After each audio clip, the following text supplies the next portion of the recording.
We have Michael Adams, the Chief Commissioner, the Law Enforcement Conduct Commission, the Honourable Peter Hall, QC, Chief Commissioner, New South Wales Independent Commission Against Corruption, the Honourable Bruce Lander, QC, South Australia, Alan McSporran, the Chairperson, Crime and Corruption Commission, Queensland, Kenneth Fleming, the QC, the Commissioner, Independent Commission Against Corruption in the Northern Territory, Mr Greg Mellick, the Chief Commissioner, Integrity Commission, Tasmania, and the Honourable Robert Redlich, QC, Commissioner of IBAC here in Victoria. Please welcome our Commissioners.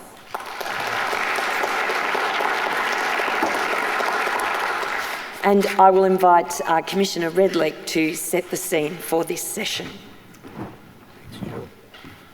Good afternoon, and thank you to those of you who have endured to the end.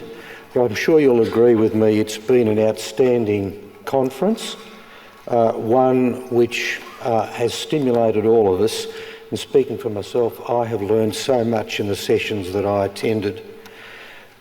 This session is deliberately designed to give the Commissioners an opportunity to say something about our joint communique through their reflections on some of their experiences, all of which have contributed to what we have recognised are common experiences of all of the permanent commissions throughout Australia.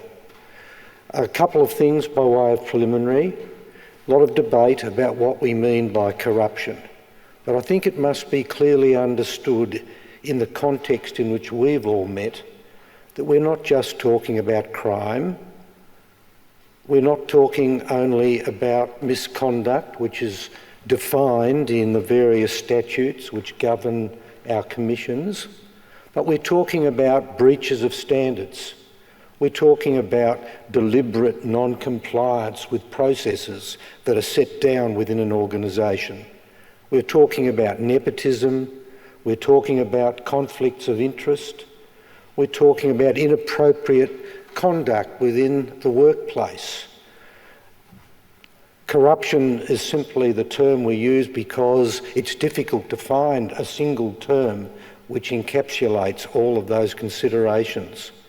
But it's important that we understand what we mean when we talk about corruption in the context in which the communication was cast. My experience from the last 2 days has reinforced as tangibly as anything could that the content of our joint communique is absolutely correct. I listened to Justice Coate tell us about the institutional response to sexual abuse and her list of the responses that were given by the institutions over the 5-year period of that commission. I listened to the panel discussion today on corrections. I listened to the panel discussion on local government, and every one of those sessions reinforced the findings which have led to our joint communique. Now, picking up on what Deputy Miller said a few moments ago about culture, we are actually talking about behaviours. And if we all recognise that there are common behaviours which we find wherever there is corruption, then we provide the clearest guidelines to that organisation in being able to redress those behaviours. And it's to that I want to very briefly turn before giving all of the commissioners an opportunity to speak. If you could bring up that slide, please. These are the 5 behaviours which we have identified in the joint communique and which you will all find either singularly or in combination in every case where there is corruption. And again, I emphasise I use corruption in the broad sense in which I've outlined it. First, we have the conduct of the employee, the person guilty of some form of misconduct. Now, we're not talking here about the spontaneous unforeseeable breach of standards by an employee. We're talking about preconceived, premeditated, long-term misconduct which organisational failing has permitted to occur. But that's obviously the first form of conduct, and what happens? So often, regrettably, the employee does their utmost to conceal their behaviour. Conceal it by not giving a truthful account, concealing it by destroying incriminating evidence, concealing it by placing pressure on colleagues not to disclose the conduct. Second form of behaviour is that of those that surround the person guilty of misconduct. The colleagues, the workmates, the people who feel through obligations of loyalty, mateship, fear of speaking out, who turn a blind eye. That behaviour of the person guilty of misconduct is not disclosed. And we find that all the time. Third behaviour we focus on is that of the manager or supervisor, whose responsibility it is to see that the person who was guilty of misconduct and those around that person properly disclosed what was going on, insisted upon compliance with processes. And too often we find managers and supervisors fail in their responsibilities. Fourth, the investigators, whether they be internal investigation within a police force or corrections, or those persons appointed within an institution to investigate allegations of corruption. Too often we find less than a rigorous analytical assessment of the evidence. Too often we find that the ultimate recommendations made as to what the outcomes should be are seriously deficient. And finally, the failings of leadership.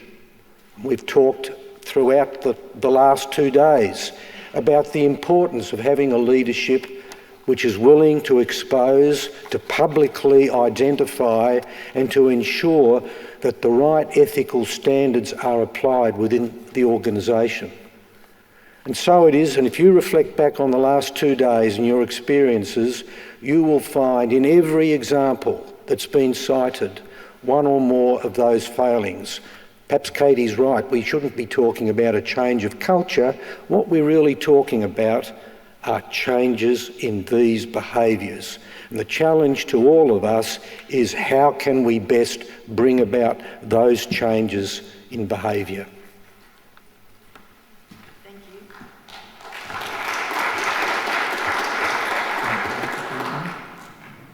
So that forms the basis of the next 50 minutes or so discussion.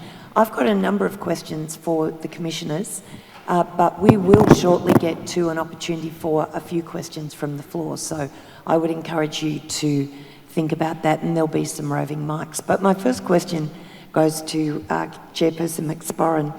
So Commissioner Redlich just outlined these behaviours that mask corruption at a range of levels. In your experience in Queensland, why is it, do you think, these behaviours occur?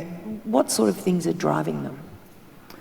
I think one of the best ways to illustrate it is to talk about that well-worn phrase, tone at the top, and to just emphasise that whilst we are inclined to think that that's a given, as it should be, it's critically important, obviously, but it's not enough. In the police service, for instance, it's been 30 years since Fitzgerald that you heard about in the previous presentation, where shocking corrupt behaviour was exposed in the police service. Police service in the 30 years since has come ahead in leaps and bounds. The ELT in the police service now is a highly professional, bright, articulate, productive unit. That tone at the top is a given, as we reasonably expect it to be everywhere. But we've had in Queensland a focus on local government the last couple of years where that is not a given. In fact, there are some shocking examples of failure to have an appropriate tone at the top. An example I'll give very quickly, and forgive me for those of you who heard me speak about this yesterday, but it is important to illustrate how bad things can be and what a devastating effect it has on not only the council itself, but the community around the council and its confidence in the democratic process. Ipswich City Council was led by a mayor who was a very dominant figure. He was so popular, I think it was something like 85 to 90% popularity, and he thought, fortunately for us investigating him, that he was untouchable, that he was simply could do what he liked and regularly did. That had two effects. One is everyone below him, including councillors and staff, thought that he was untouchable, that he could do what he liked, and that anyone who railed against it would be dealt with, and some were. So the staff were terrified of him. The other thing that happened was the councillors, who should have been stepping up to control his behaviour, were too frightened to because of their own self-interest in worrying about losing their elected positions if he was turfed out of office through a finding of corruption against him, which is what ultimately happened. So it had this shocking flow-on effect for two different reasons throughout the whole council. The mayor was charged, the mayor that replaced him was charged, two CEOs were charged, a senior official in the administration was charged, and a number of employees were charged. Some of that is still going through the courts. It led the government of the day to take the extraordinary step, once we published a report into this behaviour, to sack the entire councillors, including those that hadn't been charged. They railed against that by saying, well, we have not been charged or any proven misconduct. Why should we be a victim in all of this? The reality was there were three options. One is the councillors who'd been in that administration had no idea about the corrupt behaviour, which was so obvious to all others, so they were clearly incompetent and shouldn't have been there in the first place. Secondly, they knew about it and did nothing about it, which is more serious, and equally they shouldn't be there. And thirdly, of course, and most seriously, they were party to it, involved in it, facilitated it, and were as guilty as those who were charged and equally should have been dismissed. So that whole event, just that one example I'm giving you, led to a huge crisis of confidence in the Ipswich community about their council. It's under administration. The next election is due in March next year, and the administrator, Greg Cimello, is doing a wonderful job trying to change that culture and build resilience within in particular, the staff of that council. So tone at the top is not a given. It's a daily thing that needs to be reinforced and flow down to the person who's the newest employee on their first day to understand the values expected and to live them. Thank you. It's a pretty significant example. Commissioner Fleming, do you want to expand on that a little with another example? So what you think are the effects and impacts of these behaviours in organisations and even further on the community? Thank you. Can we take an example of a department or an agency who administers quite substantial amounts of money? And you have the junior staff, you have middle management, and you have the executive levels. If we can talk for a moment about the junior staff who see things going on in middle management, and let's take one junior person who identifies corruption taking place in middle management. There are a number of things that that person might or might not do. One, they could simply ignore it, carry on, or leave. Two, they could acknowledge it, stay there, become very angry, and perhaps suffer to their own detriment. Three, they can identify a chance and join in the corruption. Or four, they could report it. We take the next step to middle management. This is the place where the contracts are being administered. And that's a high-risk area for corruption. And the junior staff have seen that somebody there is on the take. Which means, of course, that middle management is ceasing to manage. They're far more concerned about their own interests. So the organisation suffers dramatically at its very heart. Middle management are looking at the money that they are making with corruption. They know it can't go on forever, so the behaviour is entrenched so that they can make as much money as they possibly can in as short a possible time. So you get the destruction of middle management. But what about senior management? If you looked closely enough, you would see that they had no policies in place. They had no adequate processes to identify what's been going on. What happens to them? Well, they continue managing in that incompetent way, and so the corruption continues to flourish. What happens then as they look outside into the community with whom they are dealing and with whom they are entering into contracts? The same contractors are getting the work. The same contractors are missing out on the work, despite knowing that they are competitive and good at what they do. You then have a complete breakdown of confidence in that department, and you have a breakdown of confidence ultimately in government generally. So it affects not only the department itself, but very much affects the external view of the department. What happens to the young person? They sit there and do nothing. Corruption continues. They decide that they should leave. Corruption continues. They join in. Corruption is exacerbated. They report. Suddenly there are a whole new series of risks for them. Overall, the worst result is that corruption continues to flourish. There is no contrast. If I was to say the best result, I would have to say there is no best result. It shouldn't have happened in the first place. Yes, indeed. And so in some ways we're talking a bit about what if people walked past, and how do people have the courage or the support or the ability to not walk past things. Chief Commissioner Hall, I'll turn to you. In the work you've been undertaking, how have you seen these behaviours play out in practice? Well, as the communique records, public officials are entrusted with public power for the public benefit and public good, and not for any extraneous reasons.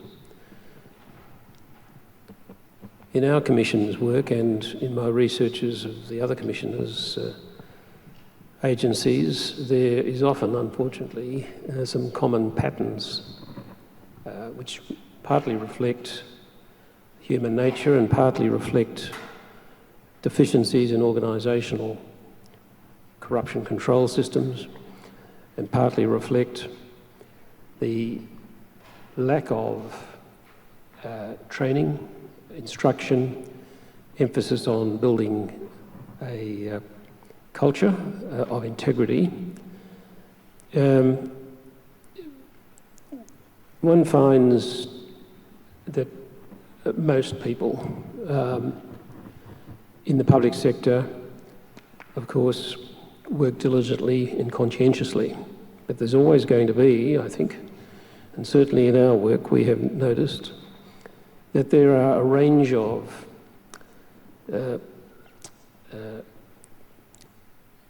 dysfunction.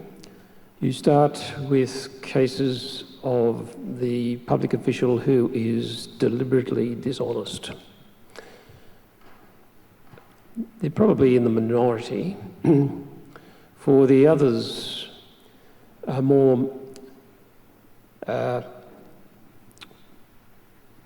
those who have exercised public functions or powers with that blind spot, that ethical blind spot, and they're different from the first category. But because the definition of corrupt conduct under our Act is broad, they're all potentially within our jurisdiction. It's interesting, in our work, I've noticed in a number of investigations, and I have read in other reports from other states, and I have in mind in one in particular, one of the major IBAC investigations, a common pattern, and that is not corruption at lower levels, but at the highest level. There have been a number in the category of the senior executive officer, if you like, who is the dominant personality. The dominant personality who is aggressive, has a perceived self-confidence, therefore brook no opposition, cuts corners, ignores processes in order to get the result. And this, of course, filters down through the organisation. There are a number that I could mention, these agencies headed up by that sort of personality. And those who work in the agencies feel there is no point in speaking up, that there's nothing they can do that will change that person's behaviour.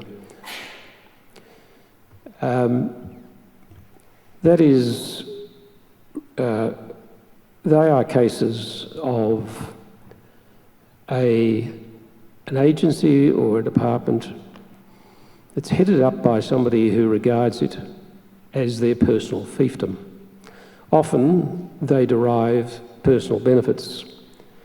Sometimes it's just a sheer wanton exercise of power to get a result and show that they are the person who can get the job done, and somehow it is through that mode of operation that they have been seen to be effective and got into the position of senior position.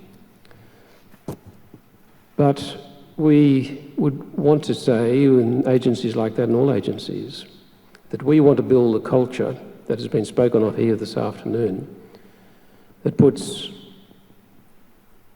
an ethical culture first and performance second. And those categories of case I've referred to are cases which we would hope would see fewer of as time goes by, with the development of both corruption control systems and also a building of a culture, so that focusing on the individual, to give them the support to be brave enough to say, I'm not going to sit here any longer and say nothing. And hence we come to the importance of whistleblower legislation, which has been in our state for a long time, but did not seem to gain great traction, in my view, as a practical and effective platform. It has developed considerably from the early days of its enactment.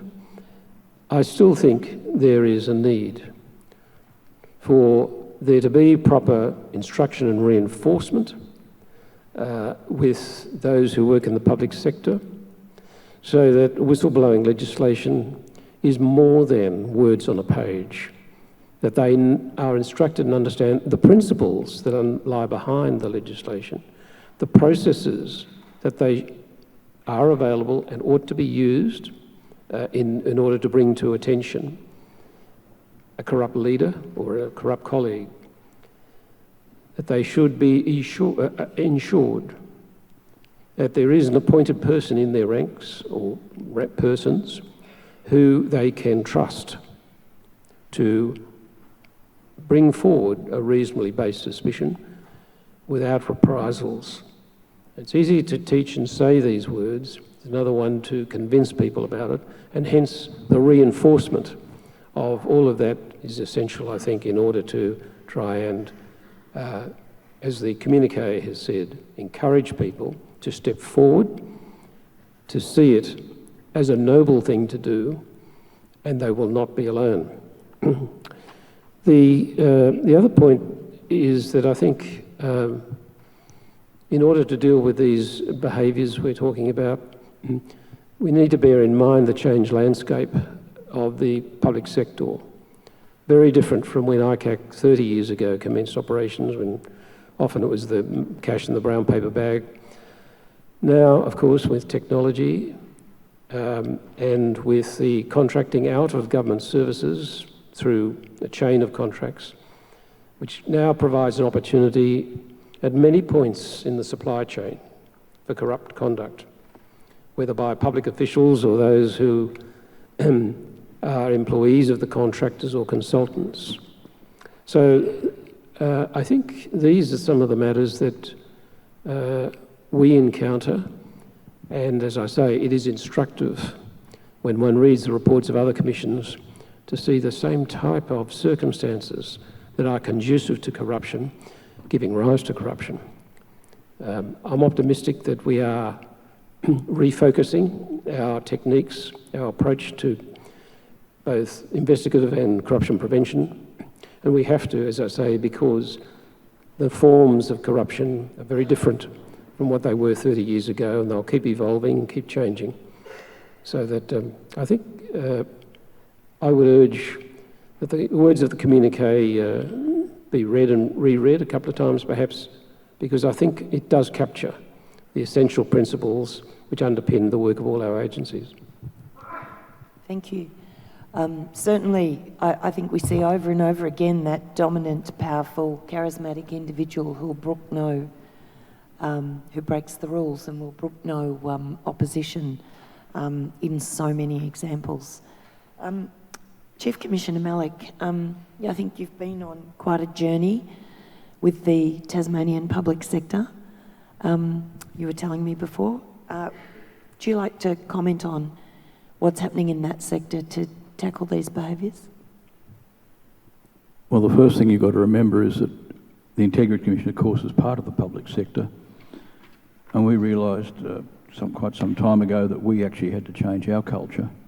I actually agree with Katie, culture, however you determine it, is very important in all institutions, but particularly public institutions. So firstly, we had to regain the trust of the public sector by changing our culture from one of being isolationist and confrontationalist to being more approachable and working with the public sector. And once that occurred, it was then a question of educating the public sector to improve the behaviours. It actually surprises me, continues surprising me, the way in which various people think, obviously not having been brought up the way most of us have, and they seem to not understand what's right and what's wrong, or why people would think some of the things they do are not appropriate. With the government departments, most of them, there are still a few recalcitrants, most of them are being directed and usually quite willingly participate in education programs. We've improved those as well to a significant extent now that the online components have been upgraded, and we have very significant attendance at our courses to make people aware of measures that can be taken to overcome the sort of behaviours that Commissioner Redlick's been talking about. The government departments are not as difficult as our major problem area in Tasmania, which are councils. Now, we have 550,000 people in Tasmania, we have 26 councils. Not that many years ago, it was 49 councils. We would like to actually get it back to 12. When you look at 26 councils amongst 550,000 people, you've got a fairly limited gene pool and some people unkindly suggest that all Tasmanians are related, and that also creates problems because another issue we have in Tasmania that many people in government organisations dealing with contracts, members of the public, etc., are dealing with people they know. And part of the education program we're really trying to instill in people is, yes, there will be conflicts, but declare them and manage them. Don't run away from them, and more importantly, don't try to hide them, because that's what starts creating the problems. So we have regular attendance now from councils at our education programs, although a significant number of councillors still think they don't need it. And it's amazing, the ones that don't need it are the ones who've had no formal training, they've never done a company director's course, they're not used to managing large sums of money or managing people. And the other area where we also have some interesting issues is the tertiary institutions, because a lot of them, for some unknown reason, seem to think that they're not really part of the public sector and there's something special, and they don't need to be told how to do anything because they have 1 or 2 or 3 degrees or a doctorate, and therefore they know it all, or are above it all. We're gradually getting there.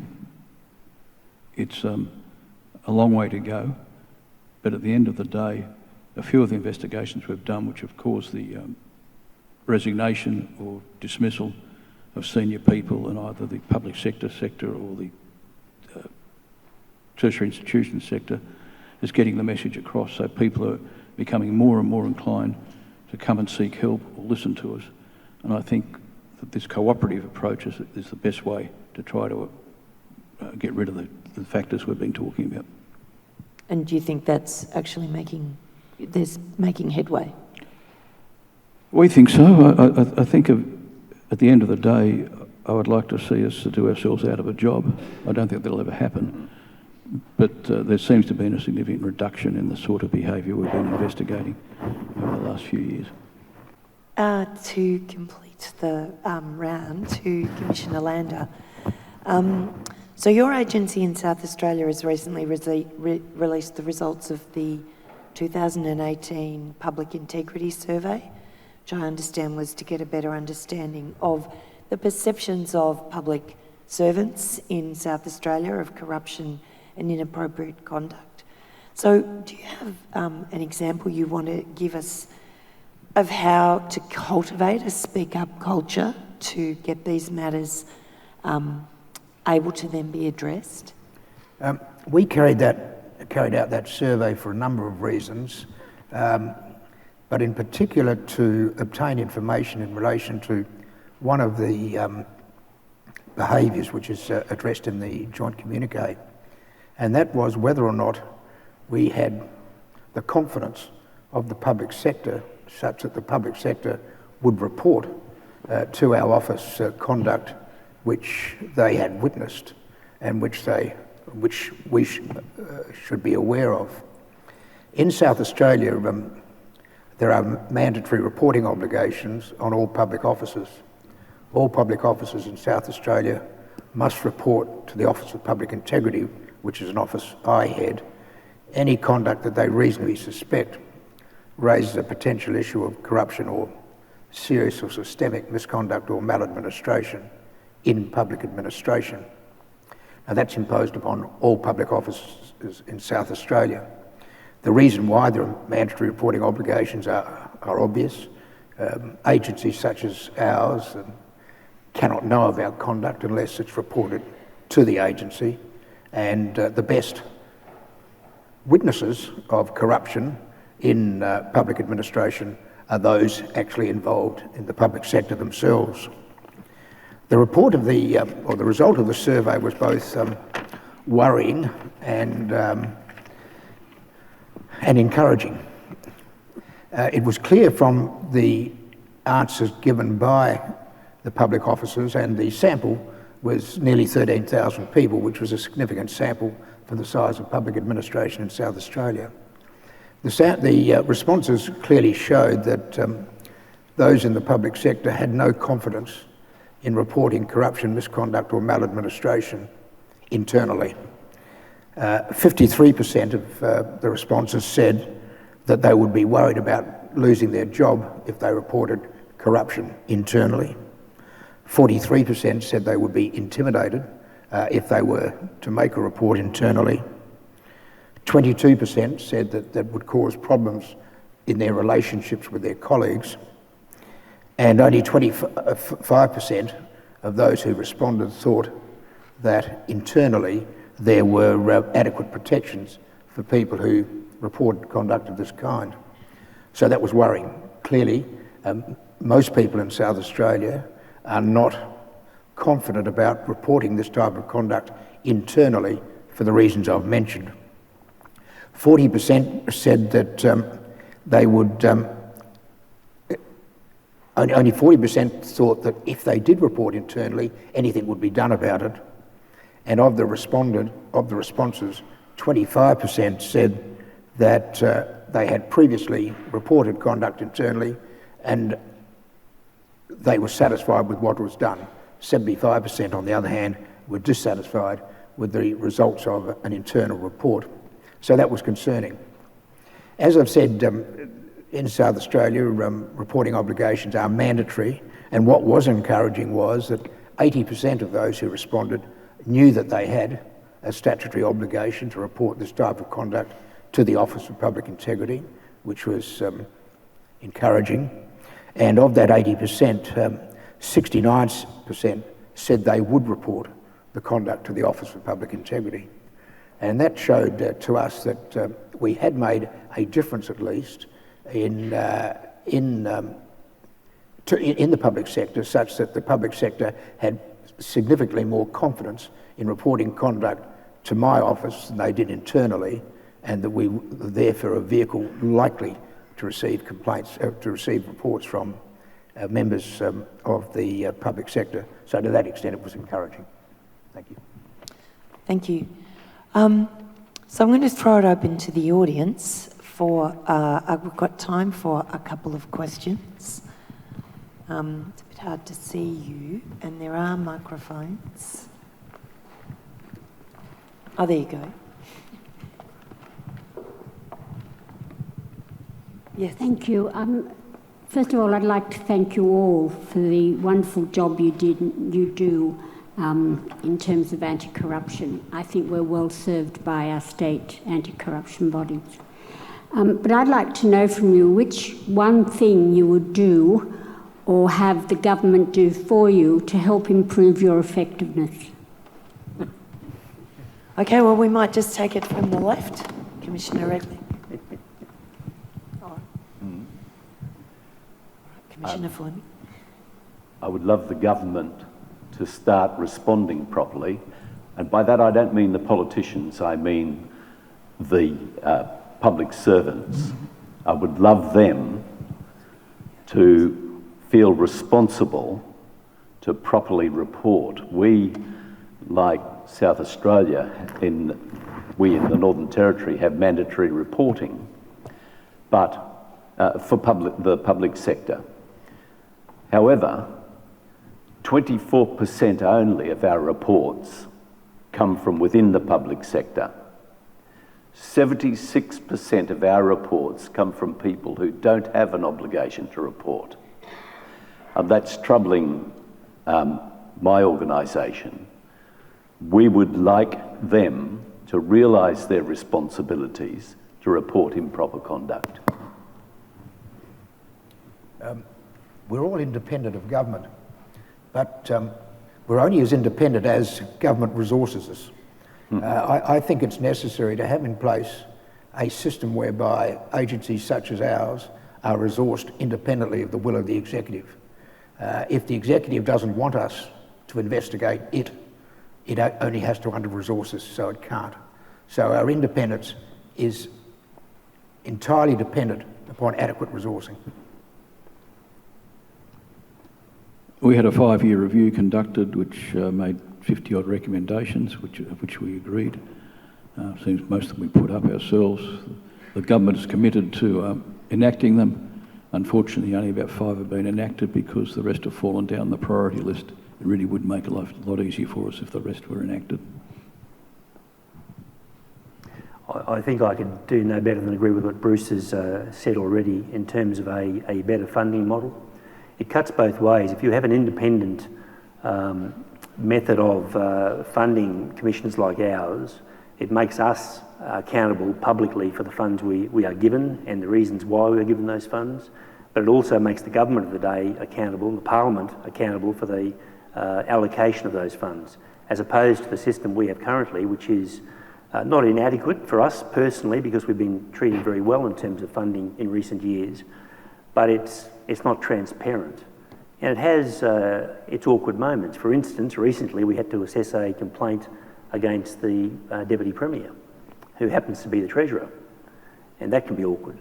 Or if we recommend charging of an individual, and our Minister currently is the Attorney General, who has the right, as you know, the ability to stop a prosecution going anywhere. So that's a potential conflict. And our funding comes via, we're a subset of the Department of Justice and Attorney General. So not that there has been any impropriety, but there is a potential awkwardness about those relationships which shouldn't exist, because our funding is so critically important to our ability to protect you, the community. So an independent allocation of resources which is transparently open to both sides, the Commission and the government allocating the resources, being accountable for that process. I fully endorse what Commissioner Lander has said. This is an issue in New South Wales at the moment. We have proposed to the Parliamentary Joint Committee, and we have emphasised the absolute need for an independent funding mechanism. So thank you for your question. I think it follows from what Commissioner Lander has said and Commissioner McSparran has said, that we were created as agencies by Parliament as independent. The most important word in our title is that word independent commission. And there are two problems with the funding system that has continued too long to date. One is the conflict of interest issue that always lies there and could create real issues. And the second is that you can run interference with the independence of an agency like this directly, or you can run it indirectly, and the indirect way of doing it is to simply turn off the funding tap from time to time. And that will certainly limit and could go close to seriously damaging the independent function of what we can and want to investigate. We are not accountable to executive government. We are not accountable to executive government. An executive government should not have control of the levers in respect of funding. We do have a parliamentary appropriation, which is independent, of course, because it's given by Parliament. Although in the budget process there is input from the bureaucracy. But given the unpredictability of our work, which has always been there, we've had to have what we call grant funding from time to time, but we can only get it if we go to the executive and ask for it. And it's in their gift as to whether they will or they won't. So at the moment there is an issue that is very much one which I have publicly identified. The inspector to our commission, the Independent Commission Against Corruption, Mr. Bruce McClintock, Senior Counsel, who is here somewhere, in his annual report expressed his view that the funding should be free of political and bureaucratic processes. So that's an important issue. If we don't have appropriate funding, we can't investigate potentially matters of corruption in the public interest, and that is a very sad state of affairs should that come to pass. When my organisation was set up, certain undertakings were made by government. Those undertakings were not fulfilled in relation to finance, and the consequence is that we do very much fewer investigations than we would otherwise undertake. So for us also, resources are of vital importance, and all we want, at present at least, is the money which was promised to the organisation or promised to the Parliament at the time that my organisation was created, and which has not been fulfilled. Do we have another question? We've probably got time for one.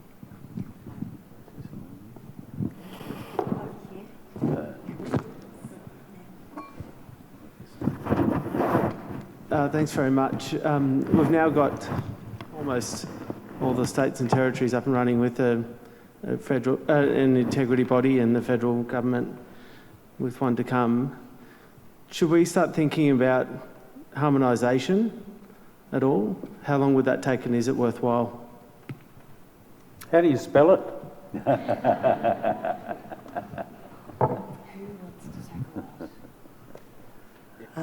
I could say something about that. I think, frankly, I think it's unnecessary for this simple reason. We have a fairly close and productive relationship, all of us, from our respective states and territories. We are very keen to understand differences in jurisdiction and methods of operation and trends in states and territories. We feed off that information exchange regularly. I don't think the setup of our models, individual models, are so radically different that there needs to be a harmonisation of the entire jurisdictions. I think they work very well independently and collaboratively. So, I think you would get into strife, frankly, trying to tinker with that to make it all one model. I don't think it's necessary, personally. I think we've shown at least that we sing the same tune, if perhaps not in harmony. And I did notice that there are perhaps 7 tenors or baritones here, no sopranos or altos.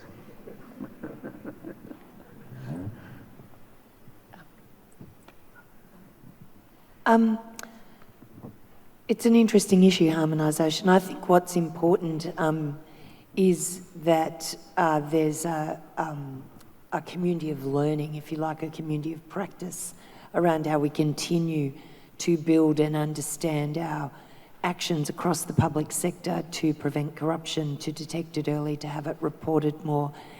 And one of the issues that's come out in the sessions yesterday in particular, and again, particularly in the South Australian example, is the public sector continues to underreport these issues. And it's a deep, deep cultural issue. It's an interesting presentation yesterday about how to help whistleblowers or people who have issues to report feel more supported along the way. So I think that's a key takeaway. So I think we're running out of time, and I'm going to invite Commissioner Redlich to make some final closing comments. So again, I thank you all for joining us for these 2 days. I want to take this opportunity to thank my fellow commissioners who, with enthusiasm, have supported the joint communique. It's really important you take away with you the knowledge. We are speaking with one voice because it is our common experience wherever we are. The air doesn't change because we cross the Murray or because we cross from New South Wales to the ACT, because we're dealing with fundamentals of the human condition. So what I'd like to leave you with is, in summation, how we might break the chain in relation to those behaviours. Over the 2 days, you will have heard in many of the sessions various speakers make some of these suggestions, but they're all suggestions that are directed to those 5 behaviours and how the institutions can address those behaviours. First, with the employee. Get my glasses out.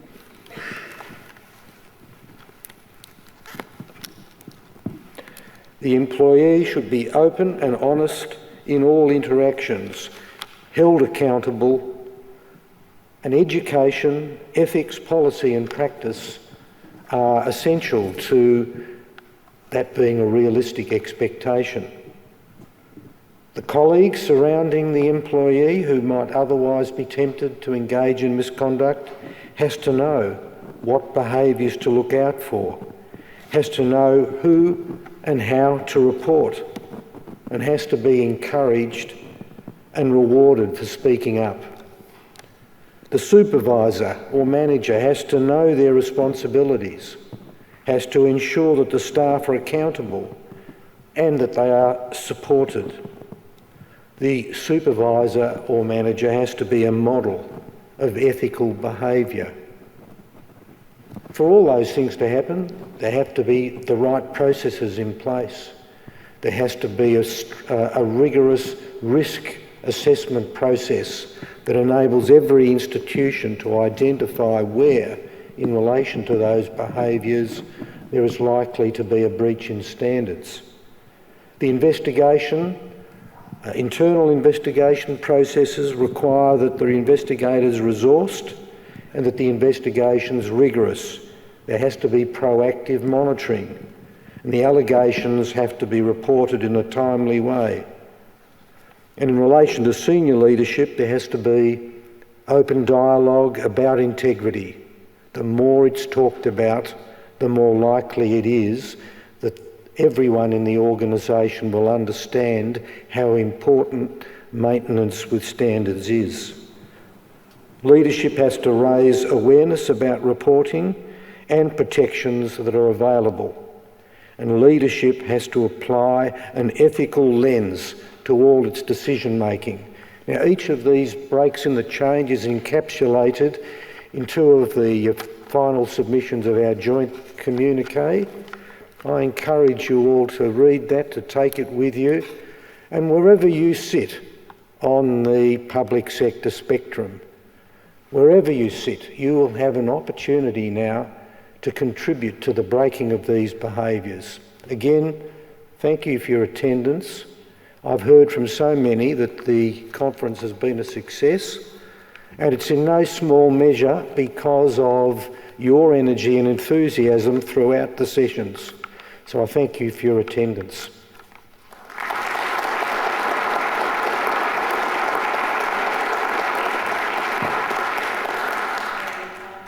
So in closing, I think if you look at that final slide, notwithstanding the critical role that all these commissioners up here with me play, they are not the guardians of our integrity system in the public sector. Those guardians are you and your colleagues and the people that you work with across the public sector. And if there is nothing else you take from this conference, please take that. Can you join me in thanking the commissioners?